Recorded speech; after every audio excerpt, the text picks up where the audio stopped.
신앙의 기본 다지기 성경 공부. 오늘은 마지막 세션으로 종말론을 배우도록 하겠습니다. 종말론이란 말은 끝을 말하는 이론이라는 뜻이 아닙니까? 이 말이 전제하는 것은 하나님이 시작하신 일에는 끝이 있다는 뜻이고, 시작과 끝이 있다는 말을 하는 것입니다. 창세기 1장 1절이 태초에 시작을 말했죠. 태초에 하나님이 천지를 창조하시니라.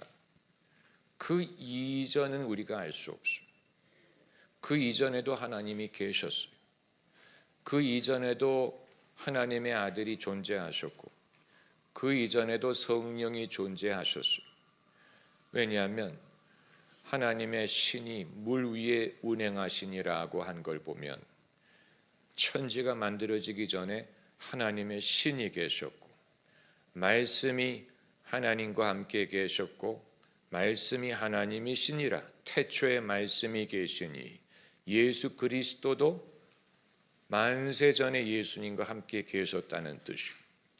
그러나 태초에 천지를 창조하기 이전에는 어떤 형태였는지 우리는 상상할 수 없어요. 한 가지 분명한 것은 태초라는 것은 in the beginning, 시간의 시작을 말하는 것이고, 천지를 창조하시니라, 공간의 시작을 말하는 거예요. 시간도 하나님이 시작하셨고 공간도 하나님이 시작하셨어요. 그런데 한 번 시작하면 영원 무궁히 그것이 지속되느냐, 그게 아니고 끝나는 순간이 옵니다. 그렇기 때문에 종말론이라는 것이 그걸 말하는 거예요. 한 번 시작은 했는데 영원 무궁히 끝이 없이, 무슨 불교에서 말하는 것처럼, 힌두교에서 말하는 것처럼 끊임없이 반복되는 것이 아니고 시작이 분명했고 끝이 분명히 있습니다. 이 둘 다를 믿는데 믿음이 필요합니다. 시작을 목격한 사람은 하나도 없어요. 시작은 목격자가 없어요. 아직 아무것도 지기 이전이었기 때문에. 그러나 하나님의 감동으로 그것을 기록했기 때문에 비록 보지는 못했지만 하나님이 태초에 하셨다는 사실을 믿는 것이고, 종말의 순간까지 누가 살아있을지는 아무도 없어요.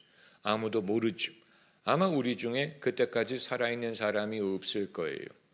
종말의 날, 그날에 살아서 목격하지 못하지만, 내가 못 보고 죽지만, 그러나 그것 역시 하나님이 말씀하셨기 때문에 그렇게 될 줄을 믿는 거예요. 그러면 종말론이라는 것은 구체적으로 무엇을 말하느냐? 여기에는 두 종류가 있다고 보면, 첫째는 개인의 종말이 있고, 둘째는 역사의 종말이 있습니다. 개인의 종말이라 함은 우리가 천국 가는 것, 마지막 심판을 당하는 것, 우리의 몸이 부활하는 것, 영생하는 것을 말하는 것입니다. 그럼 왜 종말이란 말을 쓰느냐? 마치 졸업이란 말처럼, 졸업, commencement, 졸업이란 말이 시작을 뜻한다고 말하지 않습니까? 마찬가지로 우리의 육신이 죽지만 종말이에요. 그런 의미로 끝. 그러나 끝이 아니기 때문에 그 다음의 일을 말한다는 그런 의미로 종말론을 말하는 거예요. 죄를 사해 주시는 것과 몸이 다시 사는 것과 영원히 사는 것을 믿사옵나이다. 이것은 종말론적인 믿음을 고백하는 것이에요. 이것만 믿어도 대단한 것입니다. 그러나 성경은 개인의 종말을 말하는 것뿐만이 아니고 역사의 종말을 말하고 있습니다. 역사라는 말이 여기에 중요한 것입니다. 한 번은 성경 공부를 들었던 분 중에, 목사님 저는 역사를 안 좋아합니다 라고 말하는 분이 계셨는데, 저는 물어보고 싶어요. 그럼 생물학은 좋아하셨습니까?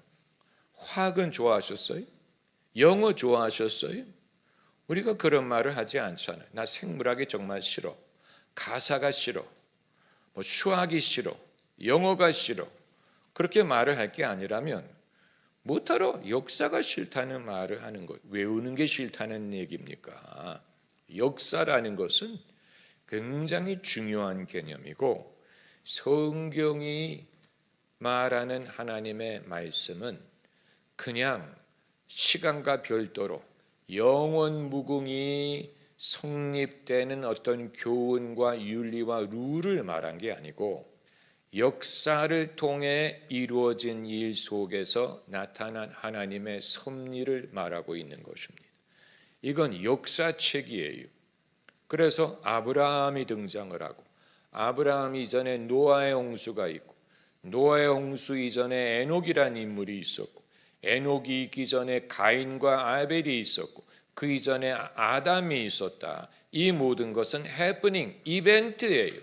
사건별로 순서대로 기록을 하지 않았습니까?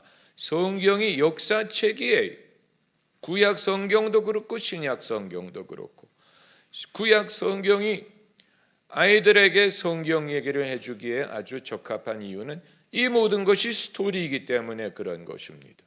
특별히 아브라함이라는 인물을 통해 히브리 백성을 만드시고 이 히브리 백성이 이스라엘이라는 나라를 만들고 이스라엘의 역사를 통해 하나님이 하신 일을 기록한 것이 구약 성경이 아닙니까? 그래서 구약 성경이 어느 시점에서 끝납니까? 이스라엘이 왕조가 끝나고 포로로 잡혀갔다가 다시 돌아오면서 이제 이 거대한 스토리가 일단락이 되면서 구약 성경이 끝나고 그리고 신약 성경이 신약하는 시점에는 요한계시록 그 세례 요한이라는 사람이 등장을 해서 주의 길을 예비하라. 앞으로 오실 예수님을 예고하고 그리고 예수님이 오셔서 공생의 사역을 하시고 십자가에 달려 죽으시고 부활하시고 승천하시고 끝나는 줄로 알았는데 오히려 그때부터 새로운 일을 시작하시지 않았습니까? 성령이 오셔서 교회가 시작되고 성경을 기록하고 그러면서 기독교가 지금까지 흘러오게 된 것이니 역사를 배제하고는 구약 성경이든 신약 성경을 이해할 수가 없고 하나님이 인간을 구원하시는 이 모든 일은 시간 속에서 일어난 일. 그걸 역사라고 부르는 거예요. 역사라는 것은 그냥 방향이 없이 그냥 무의적으로 이런 식으로 흘러가는 게 아니고 역사에는 하나님의 섭리가 담겨져 있어서 그 방향이 없이 가는 것처럼 보일지라도 이 역사의 흐름 속에 하나님이 하시는 일이 성취되고 이루어지고 드러나고 그리고 성취된다. 이걸 이제 성경이 기록을 하고 예언을 하고 있는 것입니다. 이 한 에피소드가 있어요. 역사라는 말을 역사라는 관점에서 어떻게 하나님의 나라가 이루어지는지를 가장 먼저 구체적으로 말한 인물이 다니엘이에요. 다니엘. 그래서 오늘 여러분에게 나눠드린 그 표가 혼자 보지 마시고 옆 사람하고 같이 보세요. 한 번 보면 돼. 무슨 그거 영원히 집에 가져가고 그럴 필요가 없어요. 인터넷에 검색하면 나와요. 예, 이 다니엘 2장에 다니엘은 요셉하고 비슷한 면이 있어요. 요셉이 왕의 바로의 꿈을 해석해서 요셉은 길게 타임을 내다보지 않고 14년간의 프레임을 내다봤어요. 풍년 7년, 흉년 7년, 14년 후를 내다보고 그 14년 동안에 어떤 일이 일어나고 애굽이 어떤 위기를 당하게 될지를 예언한 거예요. 그런데 그 꿈을 꾼 사람은 요셉이 아니고 바로예요. 바로가 그 꿈을 꾼 것인데 바로는 스스로 해석을 하지 못했는데 요셉이 그 뜻을 하나님의 구속사적인 차원으로 해석한 거예요. 구속사라는 것은 역사 속에 구원이 나타난다라는 뜻이. 어떻게 바로의 꿈이 구속사적이냐? 망할 만한 나라를 하나님이 구원한다는 내용이기 때문에 너희가 풍년일 때에 다 먹어버리지 말고 그 곡식을 저장을 하면 그 다음에 7년 흉년이 올 때 그 곡식을 먹음으로 멸망하지 않고 살 것이다. 구속사예요. 미니 구속사예요.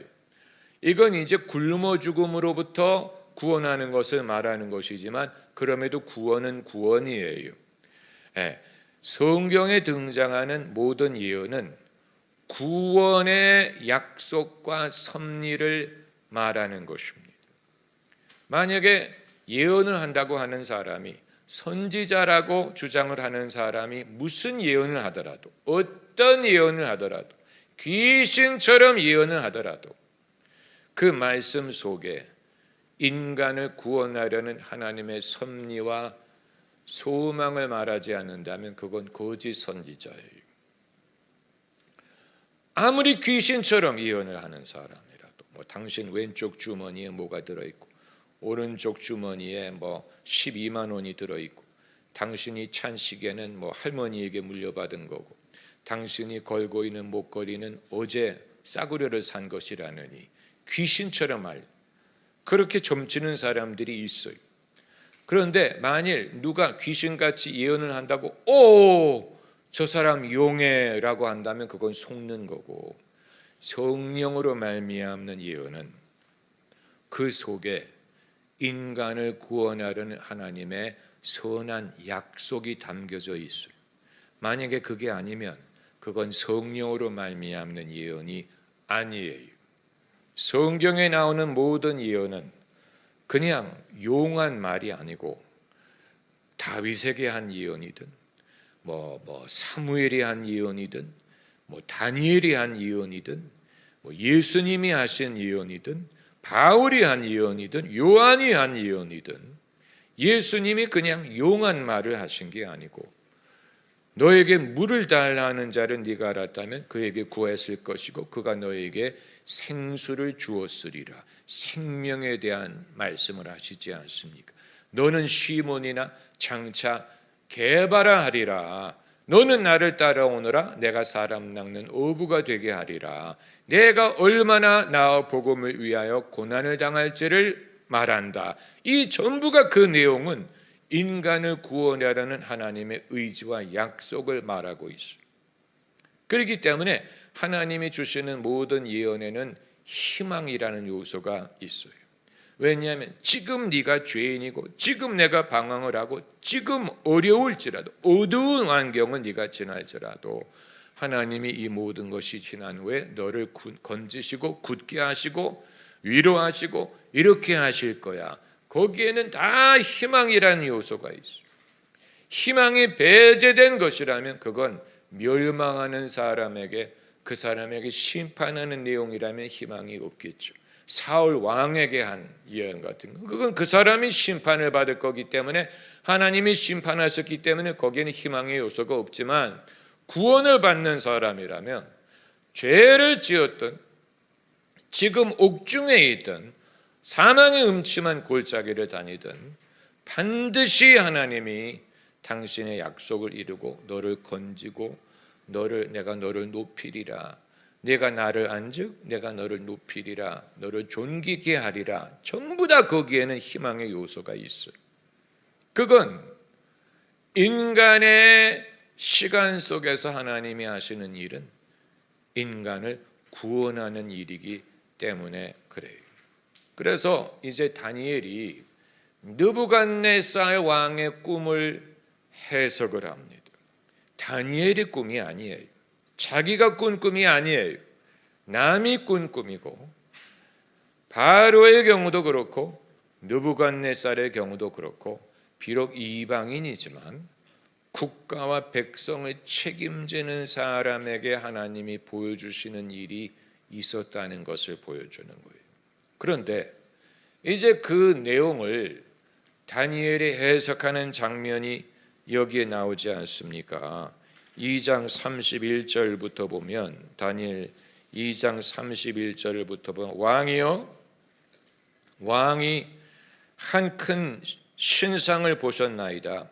그 신상이 왕의 앞에 있는데 크고 광채가 특심하며 그 모양이 심히 두려우니 그 우상의 머리는 정금이요 가슴과 팔들은 은이요 배와 넓적다리는 노시요 그 종아리는 철이요 그 발은 얼마는 철이요 얼마는 진흙이었나이다.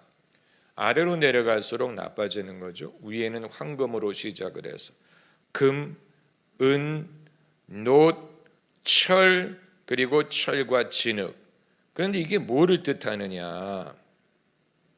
36절에 그 꿈이 이러한즉 내가 이제 그 해석을 왕 앞에 진술하리이다. 왕이요 왕은 열왕의 왕이시라. 하늘의 하나님이 나라와 권세와 능력과 영광을 왕에게 주셨고 당신이 금입니다. 당신의 왕조가 금입니다. 그리고 39절에 왕의 후에 왕만 못한 다른 나라가 일어날 것이요 셋째로 놋 같은 나라가 일어나서 온 세계를 다스릴 것이며 넷째 나라는 강하기가 철 같으리니 그리고 그 발과 발가락이 얼마는 토기장의 진흙이요. 이런 식으로 왕이 금이고 그 다음에 왕보다 못한 왕조가 있고 그 다음에 또 다른 왕조가 있고 이런 역사의 흐름을 말하고 있는 그걸 신상에 비유해서 그리고 44절에 이 열왕의 때에 하늘의 하나님이 한 나라를 세우시리니 이것은 영원히 망하지도 아니할 것이요 그 국권이 다른 백성에게로 돌아가지도 아니할 것이요 도리어 이 모든 나라를 쳐서 멸하고 영원히 설 것이라. 역사의 흐름을 말했고 성경의 최초로 역사가 어떤 순간적인 지금 겪고 있는 것, 지금 당장의 어떤 경험, 지금 당장의 문제, 지금 당장의 시련만을 말하고 거기에서 하나님의 뜻을 차리려고 한 게 아니고 시간이 이렇게 흘러갈 거고 이 나라 다음에 이 나라, 그 나라 다음에 또 다른 나라. 그런데 이 모든 세월이 지나간 후에 하나님의 나라가 이루어져서 이 모든 것을 치게 될 것입니다. 하나님의 나라에 대해서 말을 했어요. 이것이 성경에서 최초로 본격적으로 하나님의 나라가 인간의 역사를 통해 이루어진다는 말을 한 거예요. 그래서 종말에는 두 종류가 있다고 했죠. 개인의 종말, 둘째는 역사의 종말을 말하는 것인데 역사의 종말이란 말은 하나님의 나라가 인간의 역사를 통해 이루어지는데 그것이 이루어지는 과정에는 이처럼 여러 나라, 여러 단계, 여러 시점을 통과할 수밖에 없다. 그리고 점점 나빠지는 것처럼 보일 수 있지만 그러나 이 모든 일의 후에는 하나님의 당신의 나라를 세우신다. 이게 종말론이에요. 역사의 종말을 말하는 거예요. 이건 굉장히 중요한 이유가 여러분 휴거라는 말을 들어보셨고 7년 환란이라는 말을 들어보셨고 우리가 당연히 예수님의 재림을 믿고 말을 합니다. 그렇기 때문에 여러분은 목사님이 종말을 말하면서 왜 예수님의 재림을 말하지 않을까 이렇게 궁금하게 생각을 하셨을 거예요. 예수님의 재림은 역사의 종말의 마지막 순간을 장식하는 것입니다. 그러나 역사를 통해 이루어지는 하나님의 나라를 말하지 않고 예수님의 재림만을 말하는 것은 불완전한 종말론이고 그건 마치 이 인간의 시간 속에는 아무것도 이루어지는 것이 없고 나빠지기만 할 뿐이고, 너무 세상이 악하고 나빠져서 이제는 더 이상의 희망이 없는 순간에 예수님이 짜잔 하고 등장하셔서 이 모든 것을 끝내는 것이라고 생각을 한다면, 그건 성경적인 종말론이 아니고 도리어 도피적인 방법으로 종말을 바라는 것입니다. 세상이 너무 힘들고 희망이 안 보여, 점점 나빠져, 세상에는 바랄 게 없어. 그래서 주님이 빨리 오셔서 말세가 되었으니 이제 바랄 것은 예수님이 오셔서 이 지긋지긋한 세상을 심판하시고 끝내 주옵소서, 그럴듯하게 들리죠. 그러나 그렇다면, 만약에 예수님의 재림이 그런 것이라면 하나님이 실패했다는 말이 되는 거예요. 하나님이 이 모든 것을 선한 뜻으로 시작하시고, 마치 부모가 자식을 낳아서 키우는 마음으로 잘 되기를 바라고, 잘 자라나서 자기 몫을 하고 훌륭한 사람이 되기를 바라는 마음으로 자식을 낳고 키우는데, 하나님도 인간을 짓고 이 모든 것을 시작하실 때 그런 의도로 시작을 했는데, 애가 빗나가기 시작하면서 이제는 돌이킬 수가 없고 더 이상 바랄 수가 없고 망했어. 이제는 망했어. 어찌 될 도리가 없어. 그런 의미로 이제 예수님이 오셔서 이것을 끝내달라고 하는 것이라면 하나님이 실패했다는 말이 되는, 하나님이 시작하신 일을 이루지 못했다, 그런 의도로 휴거를 가르치는 사람들이 많았죠. 휴거는 일시적으로 그럴듯하게 들렸고 80년대, 90년대, 70년대, 80년대 그것을 가르치는 사람들이 많았어요.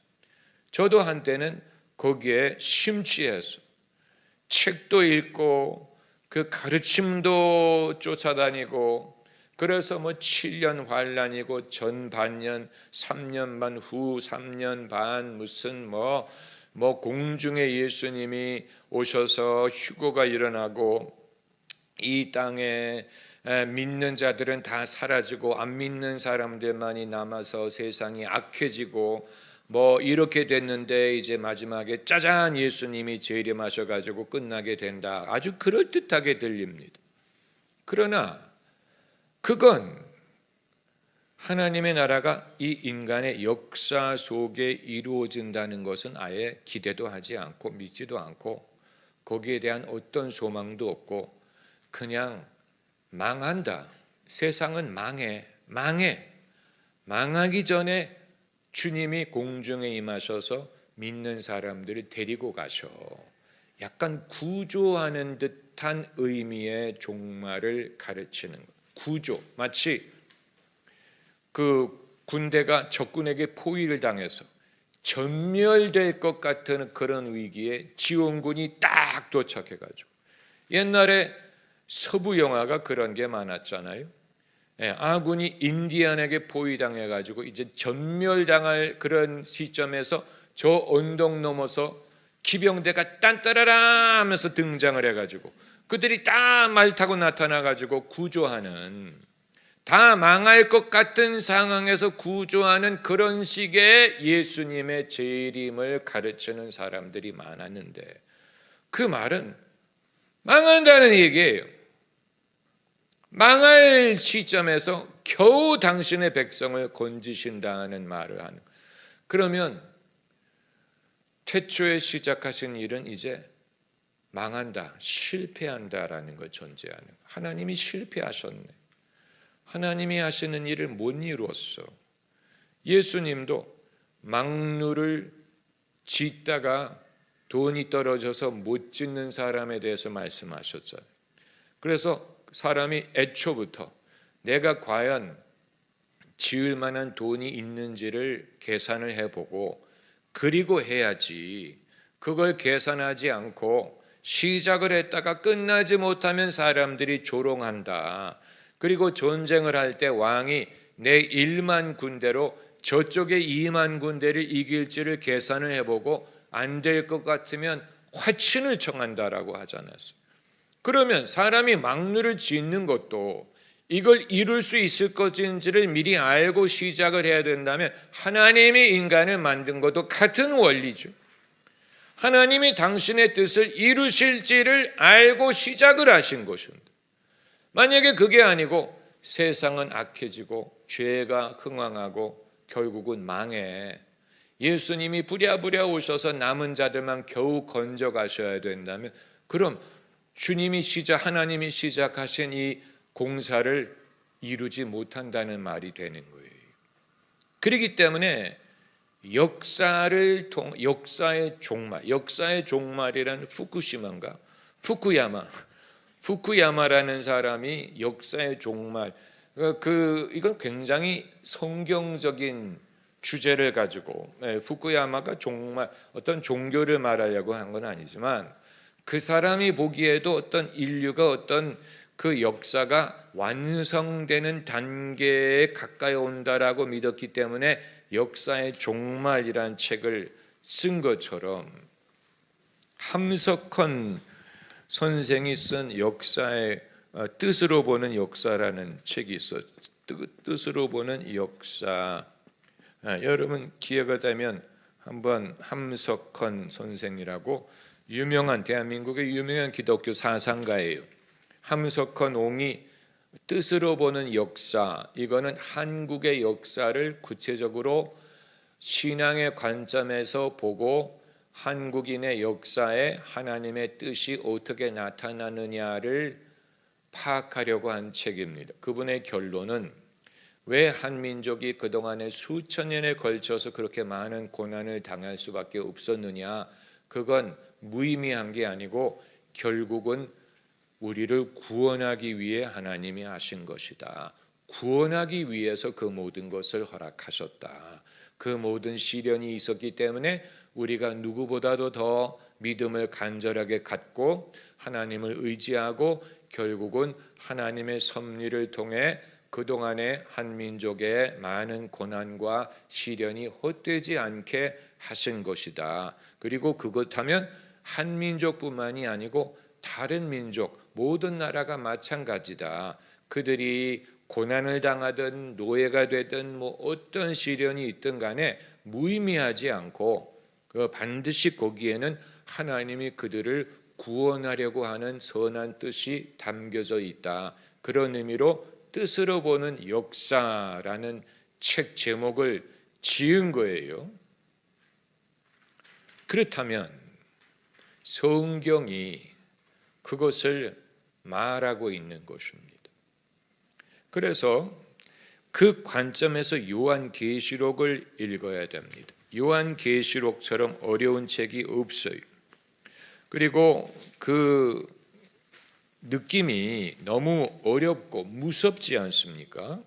여러분 요한계시록을 읽으면 거기에 등장하는 수많은 개념, 666이라든가 무슨 감사합니다. 무슨 용이라든가 적 그리스도라든가 거짓 선지자라든가 무슨 인봉을 뗀다든가 무슨 네 마리의 말이라든가 무슨 거기 등장하는 많은 이 테마가 굉장히 두렵고 환란을 말하고 있기 때문에 이건 정말로 무슨 환각제를 먹은 사람이 쓴 건가? 도대체 환각제가 아니면 누가 이런 환상을 볼 수 있다는 말이야. 환각제를 먹으면 이런 게 보인다던데. 정말 환각제를 시도한 사람들이 뭐가 자꾸 보인다고 하잖아요. LSD를 실험적으로 먹어본 사람이 LSD를 먹으니까 공중에 날던 파리가 자기에게 말을 걸더라는 거예요. 공중에 나는 그 파리가 자기에게 말을 걸고 그리고 벽이 자기에게 뚜벅뚜벅 걸어온다는 거예요. 이런 식으로 이제 이전에 자기 제정신일 때는 도저히 보이지 않던 세상이 보인다.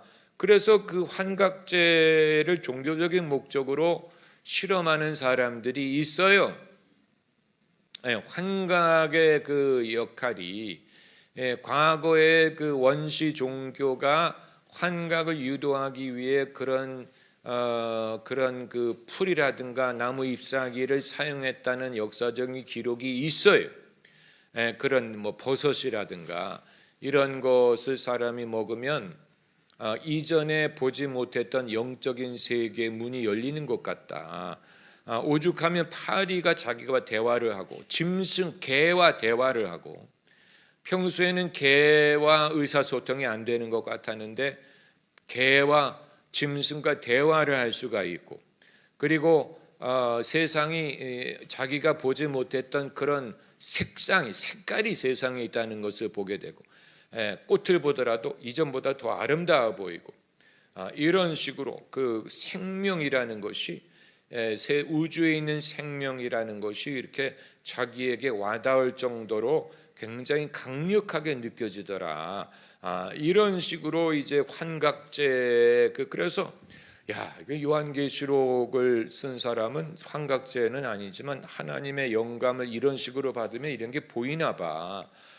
그래서 뭐 하늘에 문이 있는데 그 문이 열리면서 이리로 올라와라 해서 올라가 보니까 뭐가 있고, 무슨 무지개가 보이고, 무슨 뭐가 있고, 하나님 보좌 주변에는 무슨 이런 보석이 있고 저런 보석이 있고, 뭐 이런 그 굉장히 상징적인 언어를 많이 사용하지 않습니까? 그런데 요한계시록이 말하고자 하는 것은 그런 어떤 개별적인 요소만을 보면 눈에 안 보이는 것이지만, 요한계시록은 아무리 현세가 어렵고 핍박이 많고 어둠의 세력이 득세하는 것처럼 보이지만 하나님이 승리한다는 말을 하는 거예요. 하나님의 나라가 세워진다, 이 말을 하는 것입니다. 이 종말론적인 사상을 말하기 위해 요한계시록을 쓴 것입니다. 요한계시록에는 그러므로 예수님의 재림을 아직 목격한다는 말이 안 나와요. 어서 오시옵소서로 끝나요. 예수님의 재림을 목격한다는 말이 나오지 않아요. 예수님의 재림을 말하지 않고 그 대신 새 예루살렘, 새 하늘과 새 땅을 말합니다. 그게 바로 마지막 장이에요. 21장, 마지막 장은 22장이지만 21장을 보면, 또 내가 새 하늘과 새 땅을 보니 처음 하늘과 처음 땅이 없어졌고 바다도 다시 있지 않더라. 첫 번째를 언급하면서 새 것을 봤다고 말. 새 하늘, 옛날의 땅과 옛날의 하늘은 더 이상 없고 바다도 없고 새 하늘과 새 땅을 봤다. 우리의 기본적인 원래 종말론적인 사상을 여기에 영입하면 새 하늘을 봤다고 말해야 되잖아. 그러나 새 하늘이라고만 말하지 않고 새 땅을 말해요. 땅이 아직 없어지지 않았다는 얘기. 땅이 아직 있어. 그래서 새 하늘과 새 땅을 보고, 또 내가 보매 거룩한 성 새 예루살렘이 하나님께로부터 하늘에서 내려오니 그 예비한 것이 신부가 남편을 위하여 단장한 것 같더라. 내가 들으니 보좌에서 큰 음성이 나서 가로되, 보라, 하나님의 장막이 사람들과 함께 있음에 하나님이 저희와 함께 거하시리니. 사람이 하나님이 계신 곳으로 간다고 말한 게 아니고 하나님이 사람들과 함께 거하신다라고 말을 했어요. 그 의미가 상당히 큽니다. 사람들이 하늘을 올라가서 하나님과 영원히 있다는 말은 우리가 이해를 하는데, 새 하늘과 새 예루살렘이 있어서 하나님이 저희와 함께 거하신다. 눈물을 씻고 사망이 없고 애통하는 것이나 처음 것들이 다 지나갔음이라. 그리고 이제 몇 절이 지나서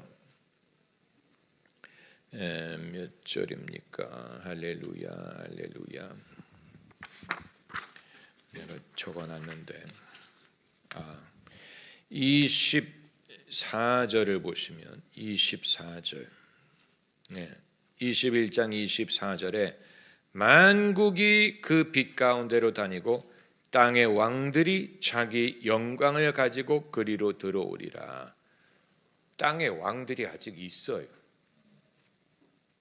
그렇기 때문에 땅의 왕들이 있다는 말은 아직 땅이 사라지지 않은 걸 말하는 거예요. 요한이 본 환상은 이 세상이 없어진 후에 천국만을 말한 게 아니고 땅이 있어요. 다만 새 땅이 됐고 왕들이 그리로 들어오고 만국의 영광과 존귀를 가지고 그리로 들어온다. 그러면서 이제 내가 다 이루었다는 말이 거기에 나옵니다. 다 이루었다. 만물을 새롭게 한다. 21장 6절에 또 내게 말씀하시되 이루었도다. 나는 알파요 오메가니. 알파와 오메가, 처음과 끝이라는 말이 아닙니까? 알파는 헬라어 알파벳의 첫 글자고 오메가는 마지막 글자예요. 영어로 한다면 A와 G를 말하는 것과 같아요. 시작이 있고 끝이 있는데 예수께서 시작도 지도하시고 끝도 지도하신다는 말을 하는 거예요. 그냥 세상은 망해. 말세야. 보통 말세라는 말을 할 때 사람들은 어떤 뜻입니까? 망했어. 희망이 없어. 끝났어. 그럴 때 말세라고 하잖아요. 기독교인은 말세라는 그런 사상을 가지면 안 돼. 그건 믿음이 없는 사람이 하는 말이에요. 희망이 없기 때문에 말세야, 말세. 이제 예수님이 오시는 방법밖에 없어. 그건 도피적인 생각이에요. 회피하려는 생각. 나는 이제 더 이상 뭐를 상상할 수가 없어. 희망할 수가 없어. 바랄 것도 없어. 그냥 예수님 어서 와서 끝내주세요. 그러나 그건 역사를 통해 하나님이 당신의 뜻을 이루신다는 것을 더 이상 안 믿는 거예요. 포기하는 거예요. 이제 끝났어. 망했어. 실패했어. 그럼 하나님이 실패했다는 말을 하는 것입니까? 그렇지 않죠. 할렐루야. 그러므로 이 역사의 종말이라는 것은 하나님이 이기신다는 말을 하는 거예요. 예수님이 승리하신다. 최후 승리를 믿는다. 우리가 승리한다. 하나님의 나라가 이긴다. 지지 않는다. 악이 승리하지 않는다. 악의 권세가 이기지 않는다.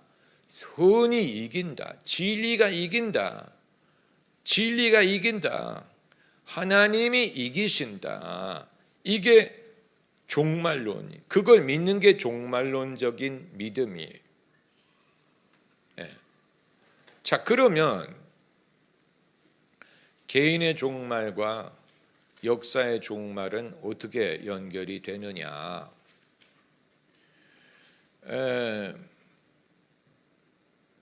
모세와 같다고 생각하는데 아브라함과 같다고 생각해도 돼요. 아브라함이 약속을 받았지만 사는 동안에 성취되는 것을 보지는 못했죠. 믿음을 가졌죠. 환상을 가졌어요. 그리고 죽었어요. 아브라함은 천국에 갔을 거예요. 그러나 아브라함도 하나님이 약속하신 것이 이루어지는 날을 기다리고 있죠. 그렇잖아요.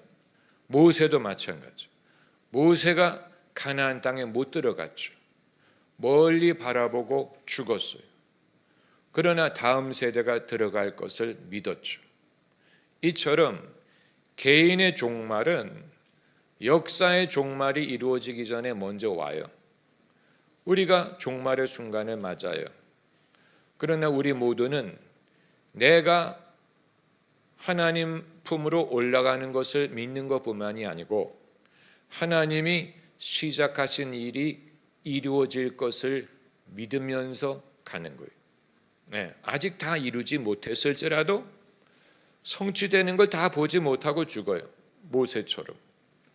그러나 이제 장차 이루어질 것을 믿기 때문에 세상에 사는 사람이든 천국 가는 사람이든 다 내다보고 기다리는 거예요. 그걸 말하는 게 히브리서입니다. 히브리서를 그런 관점에서 읽으면 이해가 됩니다. 히브리서에 그 믿음의 사람들의 명단이 몇 장에 나옵니까?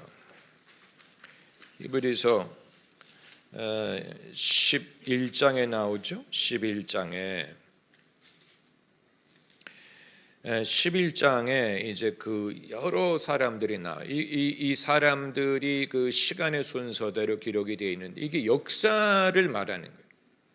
시간의 흐름을 통해서 이 많은 사람들이 왔다 갔기 때문에 제일 먼저 등장하는 사람이 아벨이잖아요. 아벨이 죽었으나 그 믿음으로 도리어 말하는도다. 그러면서 아브라함을 말하고 모세를 말하고 노아를 말하고 무슨 그 이외 여러 사람들을 말하고 그리고 기독교인들도 말을 합니다. 이 많은 사람들, 믿음으로 살았던 많은 사람들을 열거하면서 이 모든 사람이 믿음으로 살았다는 거.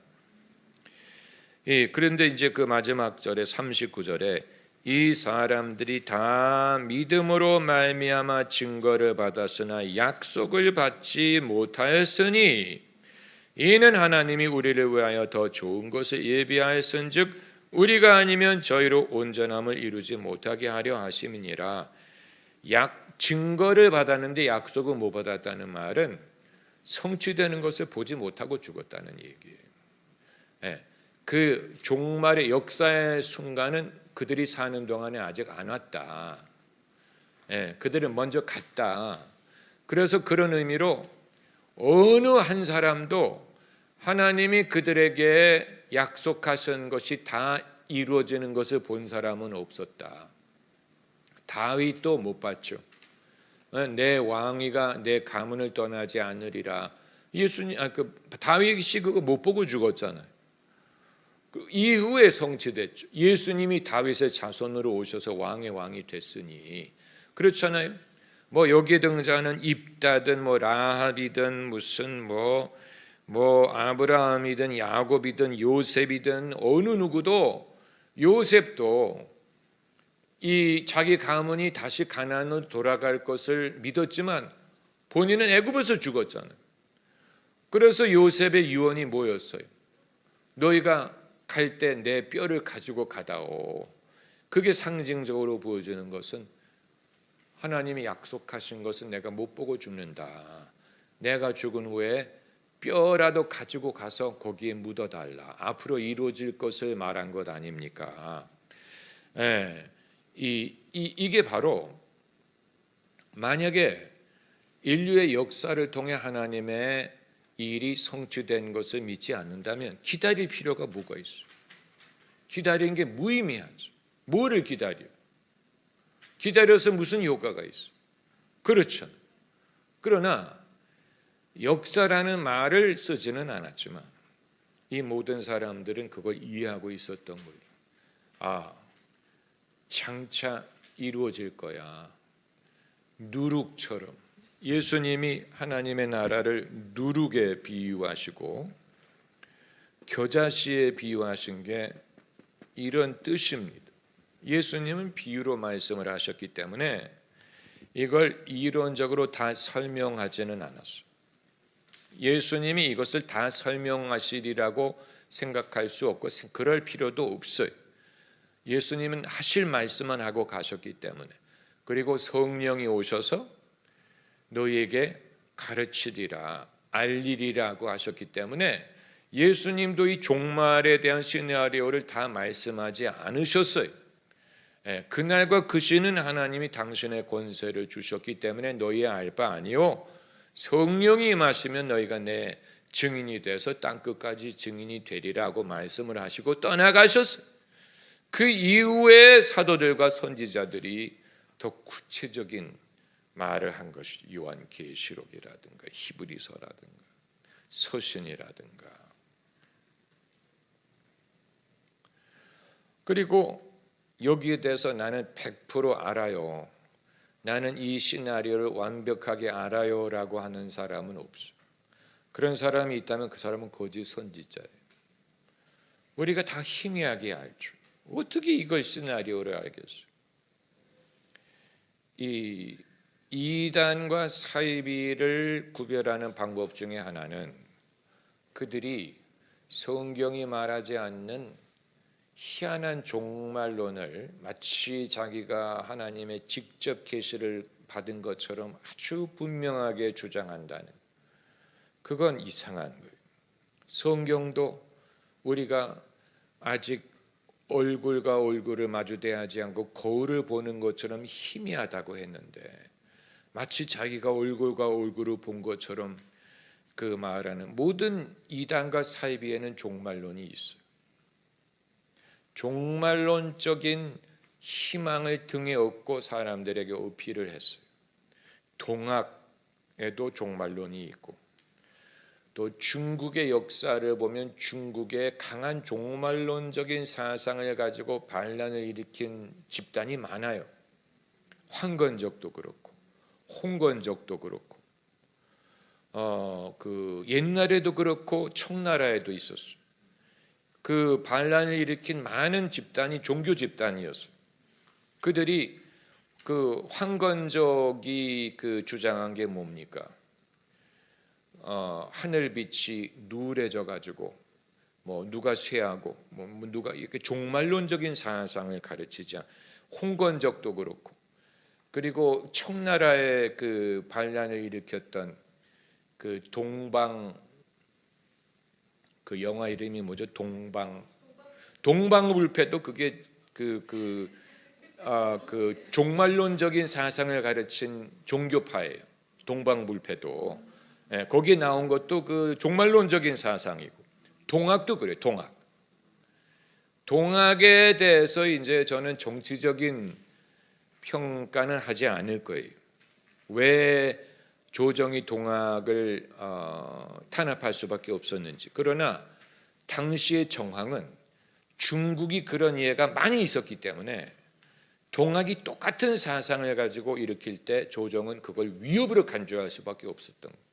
그걸 누를 수밖에 없었던. 왜냐하면 중국을 위협했던 그 모든 그 반란이 비슷하게 시작을 했기 때문에 굉장히 종말론적인 사상. 이 세상은 타락했고 이 세상은 이제 끝났고 이제 뒤집어 엎을 때가 되었다. 굉장히 공산주의 사상하고 비슷한. 공산주의도 일종의 종말론이에요. 자본주의는 끝났어. 이제 공산혁명을 통해서 유토피아를 세울 때가 되었어. 그래서 힘으로 혁명을 이루려고 했잖아요.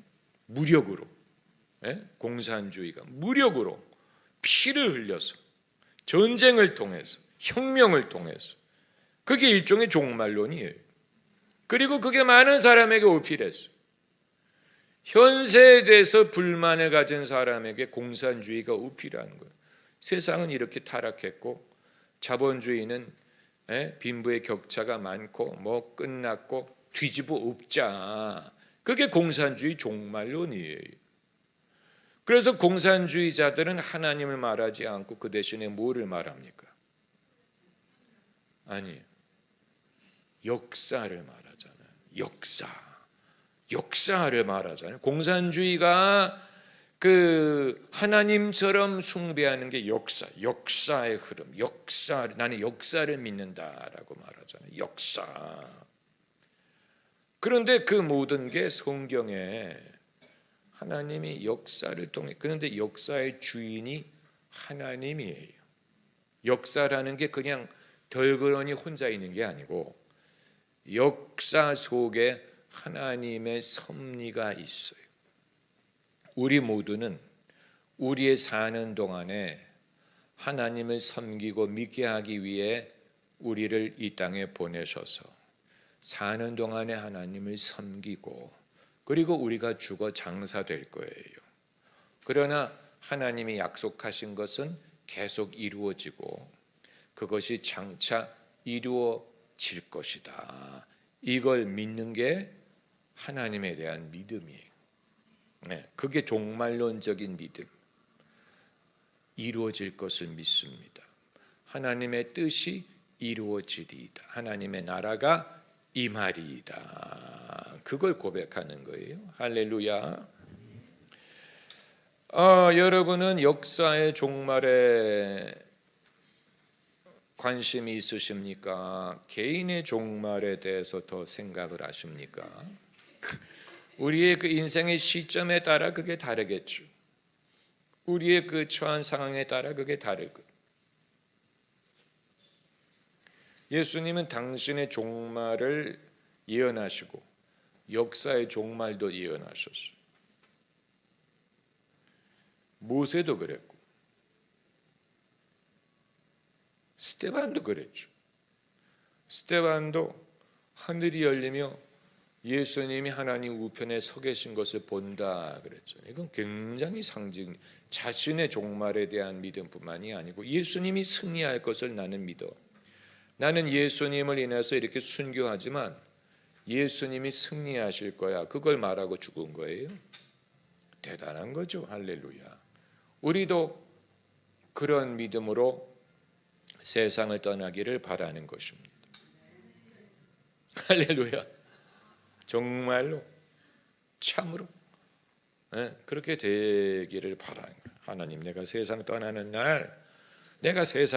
날 주님이 나를 맞아주시고 예수님이 나를 기다리시는 것을 내가 보게 하옵소서. 할렐루야. 할렐루야. 정말 참말로. 크게는 종말론적인 질문, 그리고 또 그동안에 공부한 것에 대하여 여러분이 다음번에 다음번에는 이제 같은 맥락이죠. 그 신앙의 기본을 이루는 상당히 많은, 우리가 그동안에 사실 핵심적인 것만 다룬 거고, 그걸 수박 겉핥기처럼 하지 않고 그래도 들을 만한 거를 들을 수 있게 한 것은 여러분의 총명함과 하나님의 은혜로 말미암는 것이지만, 사실은 한번 맛을 보면 여기에 상당한 깊이가 있고, 이것을 아는 것이 그냥 지식을 키우는 게 아니고 내 신앙에, 내 인생에 큰 의미가 된다는 것을 발견하게 되지요. 제가 이 역사의 의미가 있다는 것을 애초부터 믿었던 게 아니고, 그걸 처음 접했던 것은 C.S. 루이스의 책이었어요. 대학생 때 C.S. 루이스의 마귀의 편지인가, 스크루 타입 레터라고, 마귀가 이제 그 자기 부하 마귀에게 편지를 쓰는 식으로 그 기독교인의 삶을 C.S. 루이스가 쓴 책이 있는데, 거기에 그때가 1차 대전 후의 일이에요. 1차 대전에 엄청나게 많은 젊은이들이 죽지 않았습니까? 그 의미를 이런 식으로 말했어요.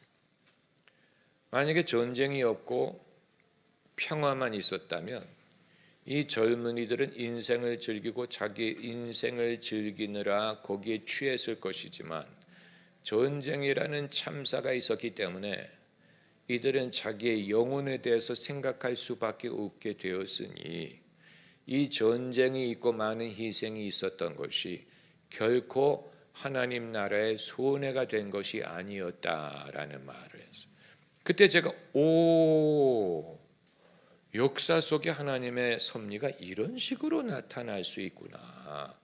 그런데 왜 아무도 그런 말을 나에게 해주지 않았을까? 겉으로 보면 이거 손해 아닙니까?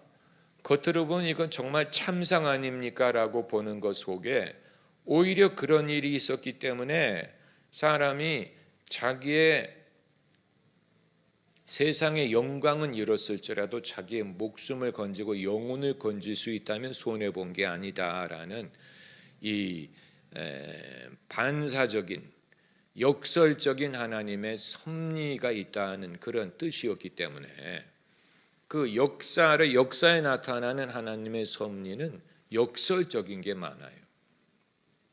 우리가 처음에 봤을 때는 이거 손해 아니야라고 했는데 봤더니 오히려 더 귀중한 것을 하나님이 이루셨다.